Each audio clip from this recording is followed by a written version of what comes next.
The drive-in, it doesn't just cross genre boundaries. It drives a school bus through them.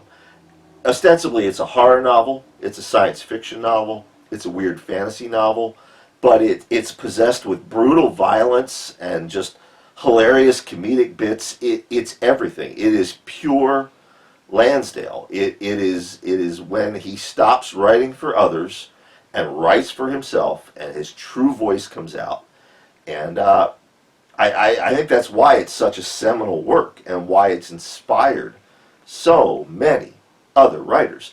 Myself, Joe Hill, Carlton Mellick III, Laird Barron, Dwayne Swierczynski, we all write very different stuff, and yet all of us come back to the drive-in as one of our biggest influences. Another of my favorites, probably my favorite Lansdale novel, is The Magic Wagon. I reread it once a year.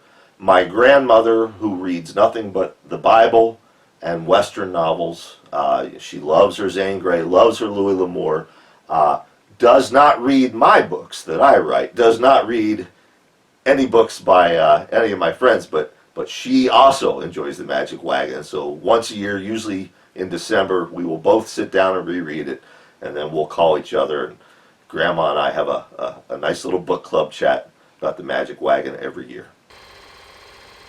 The first time I met Joe, and he won't remember this, but I will, it was shortly after I discovered his work, shortly after Bar Talk and The Drive-In, and I think I'd read the first Hap and Leonard book at that point.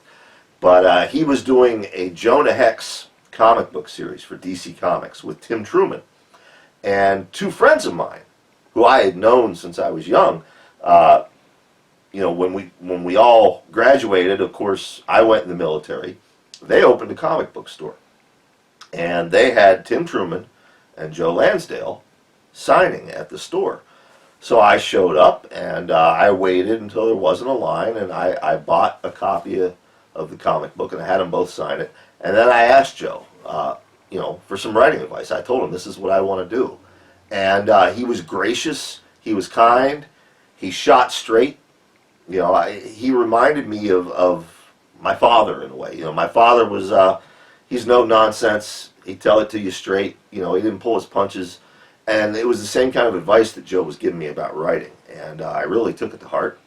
And I went home that night, and I started applying it. And his advice was really easy. It was, you know, write every day, stupid, and read a lot. And he was right, and it's the same advice I give to people.